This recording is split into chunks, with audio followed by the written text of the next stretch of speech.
Hey everyone, RogueGold here, and today I want to discuss another big change that came alongside TU 15.1, which of course was the most recent patch to release in the Division 2 this past Tuesday. I meant to make a video on this kind of the same day that came out, along with when I did that big video covering the big changes. Of course, a lot of stuff happened since then, like with Conflict and the apparel event and all of that nonsense. So here we are. Now I'm doing the video because I still want to very much talk about this huge change that was included in the patch, which is that pulse resistance was fixed. It now can, when you run 100%, it fully counters any form of pulsing, including the Heartbreaker gear set and its 4-piece bonus, where headshotting somebody applies a pulse to them. Before that was not working. Before T15.1, there was some debate on whether or not that should be the case or whether it was bugged. I made the case, you might have seen my video, that I thought the gear set needed a bit of a nerf or a balancing adjustment in PvP specifically. And we now have that, and so yeah, I want to talk about that and some of the ways you can now run that to effectively counter this set that a lot of people are still running. Overall, in regard to the larger gear set, I just want to talk about this briefly before we get into the specific pulse resistance stuff. I think that this change to pulse resist has very much helped the PvP case, as far as Heartbreaker is concerned. In my video, I said that I think some balance adjustments needed to be made just to make it an even playing field with the other builds in the game, and I think this has certainly achieved that. If you want to counter Heartbreaker, hard stop, you can build into pulse resist and do that. And I think that's exactly what I pictured it was going to be when they first announced it in the patch notes on the PTS. That's why I was never concerned about its balancing before it made its way into the game, because I was like, well, if you can fully counter it, then we're good. It's the same as like hazard protection and status effects. Obviously, that wasn't the case when 2.15 released, but now that we do have this change, I do think it has created a much better environment in PvP. The only real outlying issues I still have with it are that shooting someone's decoy, like the holographic part of it, applies stacks to Heartbreaker, so that people can build that up with a shotgun and just push you and wreck you immediately. I assume that that's a bug. I don't see why that would be intended, so I still hope that that can get fixed at some point. And I still have my overlying concerns that Heartbreaker, as a concept of a set, kind of invalidates other gear sets in the game. Primarily, well, I won't say primarily, but both in PvE and PvP, like Striker.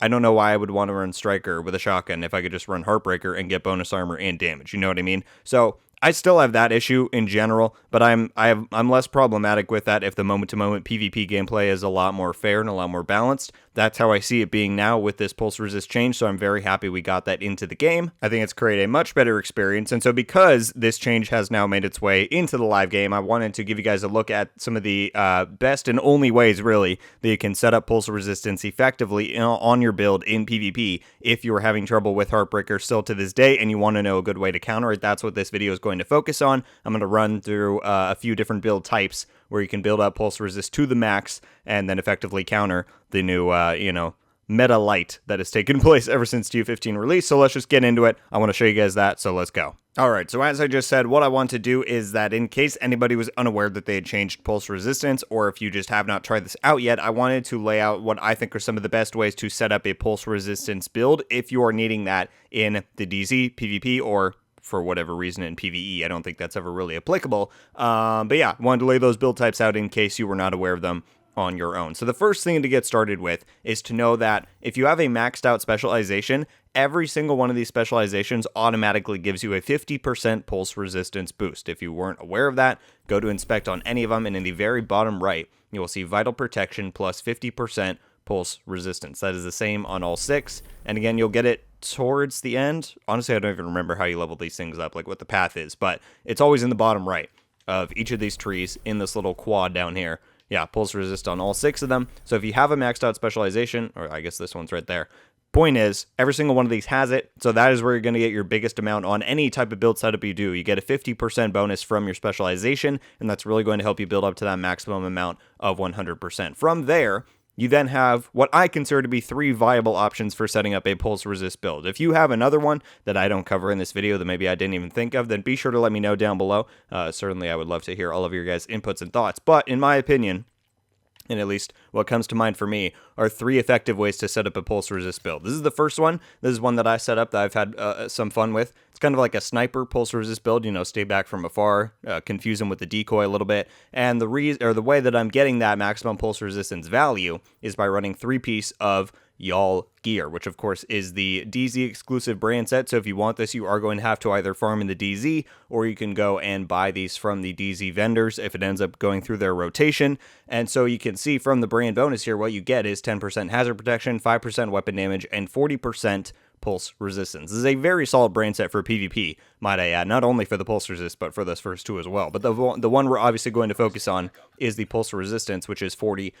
So automatically, however you set up any of these 3 pieces or your entire build, if you have a maxed out specialization and you're running 3 pieces of Y'all, you automatically have 90% pulse resistance, which is already a lot, but you still have that 10% of the time you're going to get pulsed. And if we go over to the pulse resistance stat in your breakdown, it gives the description of saying that pulse resistance reduces the amount of time you are revealed by the pulse skill. So even if you're not at 100%, you're still going to get pulsed for a split second. And that could be detrimental. It could be non-impactful. It really matters what you're trying to do with the build. And so you can see that I'm not actually at 100% with this. I have 98.7, and that's because I'm running 1 pulse resist mod. So again, 50 from the spec, 40 from Y'all, and then I have 1 mod that theoretically could get me to 10% or to 100% if I had a maxed out 10% mod. I don't. The highest I have right now is 8.7. So this you're going to have to farm for a little bit. If you want to run it this way, then you're going to want that 1 mod that can get you, to 100%. You're going to need a 10% one, or you'll have to run a second mod,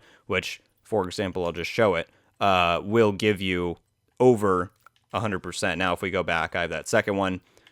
Now we're at 107.3 pulse resist, which obviously 7.3% of that doesn't matter. But yeah, theoretically, you can get 100% on this setup, 3 Y'all with 1 mod and your spec. You're just going to have to get lucky and get a 10% mod. So this is the first way to do it, and I think is, of course, a very effective way. You could set this up with a variety of build types, with ARs, SMGs, a sniper like I have, many different ways to do it. The next way is the gear set of System Corruption, which again is also a DZ exclusive gear set, so you're gonna have to farm it that way if you want it. It is also in the, I believe you can get it from Legacy season caches because it was a part of Season 1's reward track way back in the day.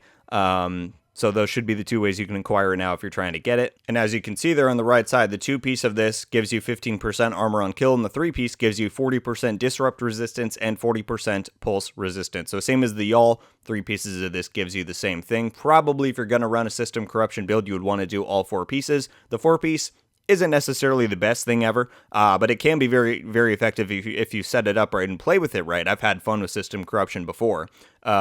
So this can be just as viable or more than Y'all, depending on how you want to play it, depending on how you set it up.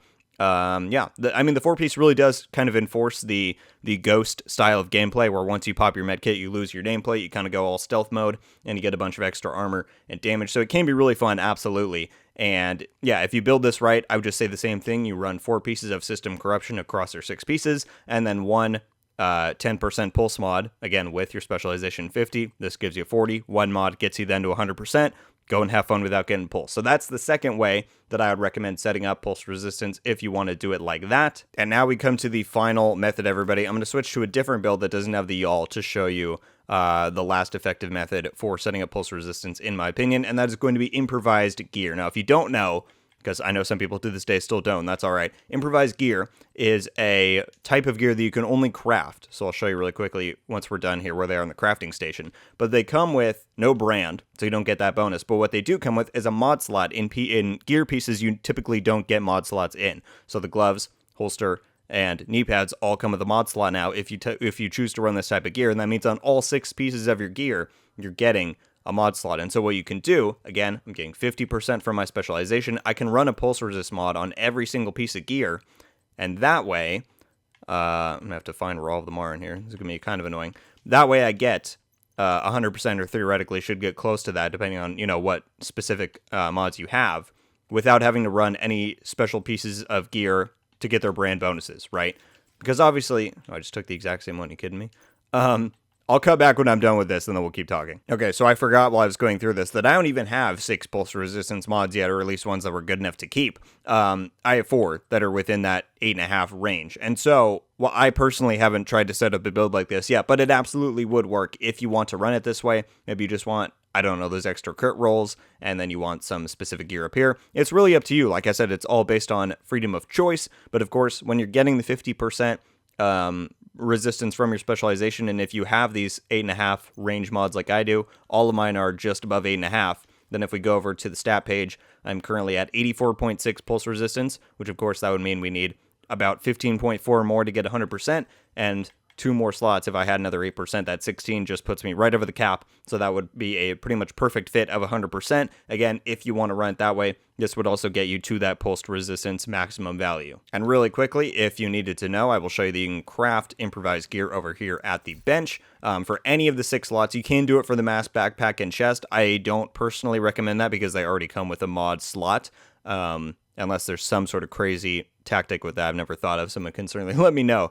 But if you go to any of, don't want to back all the way out of there, any of these 3 slots, if you go all the way, tab down to the bottom category, you'll see improvised glove, takes a bit of materials, you get those random bonuses and a mod slot, which you don't normally get on other gloves, knee pads, or holsters, and that is typically where these become the most useful to try out a lot of different build varieties. So there you go, everybody. Those are what I consider to be 3 of the most viable and useful pulse resistant setups that you can set up to run in the DZ and PvP now that it fully does counter the Heartbreaker gear set. I hope this has been helpful. I assume it will be for some of you who have been struggling fighting that in the DZ. Maybe you're running it yourself and you still want something to just hard counter it. We now have that option as of TU 15.1. Pulse resistance fully stops you from getting pulse, which before it was not from the headshot bonus of Heartbreaker. Now it will, and I think it will create a much more balanced experience in the DZ and Division 2 PvP overall, and I'm happy for that, and so I hope this video helped you in showing you what type of build setups you can run if you effectively want to counter that gear set. Thank you all so much for watching. Leave a like if you enjoyed this video, and be sure to subscribe with notifications on to be updated every time I upload. Let me know your thoughts about this change to pulse resistance in the Division 2. Are you happy that this specific stat now properly counters all forms of pulsing in the game? I feel like it's only a matter of logic. Some people disagreed with me, though, when I made that suggestion back in my other video. So, of course, let me know your own thoughts. I'll be very curious to hear all of it, but I do think this has helped the DZ and PvP, and so hopefully everybody can recognize that to some degree. We got a lot more videos coming up, including the release of the apparel event and conflict fixes finally coming next week. That was announced earlier this morning, so we got a lot of stuff going on, and of course I'll be doing many more videos coming up to cover all of it, so stay tuned right here on the channel. But for today, that's going to do it, everybody. Once again, thank you all so much for watching. I hope you have a wonderful day, and until the next one, guys, RogueGold out.